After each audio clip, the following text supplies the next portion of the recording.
Michael, last time with this matchup in Boston, you really shortened your bench a bunch. You used AG5, sort of treated it like a playoff game. I know that these regular season games down the stretch aren't totally like life or death, but in what ways do you sort of relish the opportunity to play against the team with the best record in the NBA to sort of get that test for you guys at this point? Yeah, I mean, more importantly for us, we just lost the game at home.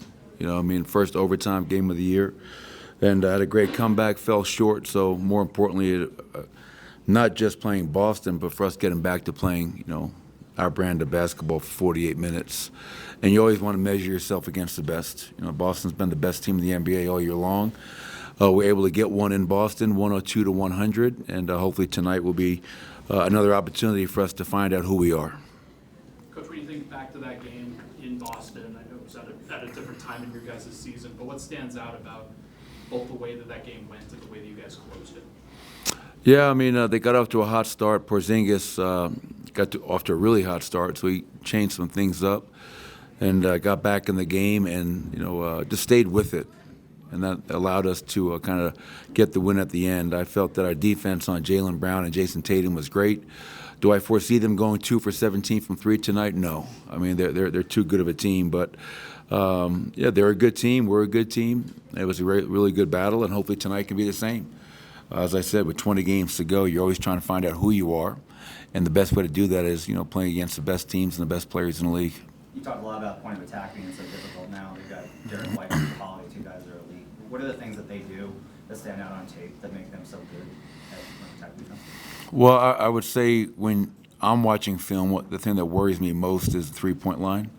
They're elite shooting team, makes, attempts, and percentage. And they have shooting across the board, big, smalls, everybody in between. In transition, they're an underrated running team. And I think Jaylen Brown is one of the best transition players in the entire league. I think he's probably 7th in fast break points per game. But then you mentioned Derrick White, who easily could have been an all-star this year. And then Jrue Holiday, who is a guy that just fits in no matter who he's playing with because of all the intangibles that it brings to the table. So, yeah, really, really tough matchup. They're coming off of a loss. We're coming off of a loss, and it should be a fun one. You guys obviously saw Derrick a lot during his time in San Antonio. How different has he become over the last couple years? And maybe not different, but just enhancing some of the things that he was already good at with the Spurs? Yeah, to me, it's what jumps out is he's just playing so much more confidently. And, I think in San Antonio, our first year in the playoffs, when he was in San Antonio, we beat them in 7 games, and he had a couple of really big games in that series. But you just watch his maturation, his progression as a player, and he just looks really, really confident out there. And when you can add a Porzingis, a Jrue Holiday, you can add a Derrick White to a core. Obviously there's a reason that they have the best record in the league, 1 through 5. They have just tremendous talent that are impactful on both ends of the floor. But yeah, I think Derrick, give him credit, man. He's come a long way from playing D2 basketball in Colorado, and he deserves all the credit in the world.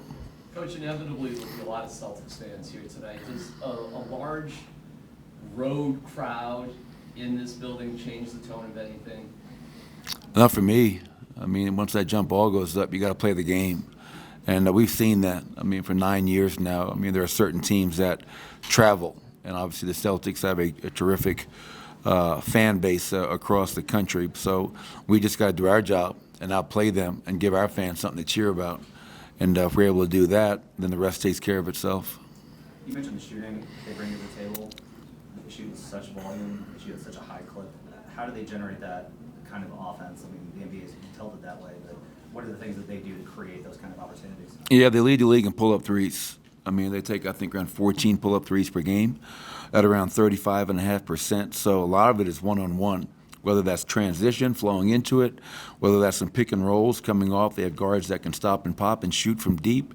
And then obviously, Jaylen and Jason are going to garner and demand such a crowd that, you have to show them a crowd. But that's where the greatest challenge for tonight, Matt, is can you show a crowd and shrink to their great one-on-one ISO players and still have the ability to get out and contest the Derrick Whites, the Jrue Holidays, the guys off the bench and Hauser and Pritchard. So hell of a challenge. We did a pretty good job in the second half in Boston, and we're going to have to do a hell of a job for 4 quarters tonight. Jamal Murray had 35 in that game in Boston. What is it about him that he's so special in those big moments in these big games? Not afraid. You know, been there, done that. You know, obviously we don't win a championship without Jamal putting the team on his back at times last season. But, you know, throughout his career, you know, Jamal has proven to be a guy that is some guys shy away from those moments and some guys really embrace it. And I think Jamal Murray is a guy that embraces a big stage, embraces a big moment, and has the courage to make and take big, big shots. And, you know, that's why I think we have a special two-man unit with him and Nikola and their ability to play off of each other and for each other. And that's given a lot of teams troubles over the years, and hopefully it's working again tonight. Boston's one of those teams that likes to break out into zone randomly. It's been a few years since teams started doing that. Does that still throw off an offense? And I guess for you guys, Nikola, like, does that really work against you? I mean, most teams in the NBA now are zoning. You know, how many possessions? I think it, you know, depends on the team and the night. A lot of coaches will go to a zone by design. Some coaches will go to zone out of a default. We're not getting stops. We're in foul trouble, whatever it may be. But yeah, they like to use their 2-1-2 zone. They put Drew Holiday in the middle, kind of let him man the middle of it. But you know, for our group, you know, I think we've seen everything that you can imagine. And I think when you have Nikola out there, and the IQ that he has, the passing ability that he has, I don't think it really affects us. Now, the problem is you guys just got to make the shot. But generating the right looks, I think, you know, you go back to the Phoenix game the other night, and we were 8 of 25 on wide open threes. So that's all you can ask yourself. Are you generating good looks? Now you hope you can step in and make them. One more question. Michael, what do you want to see from Reggie over the next stretch of games to know he's a guy you can, you know, look to every night in the playoffs? Yeah, he's got to play better. I mean, there's no secret. You know, Reggie knows that. He's got to play better. He had a, you know, hell of a season when Jamal was out. Reggie was terrific.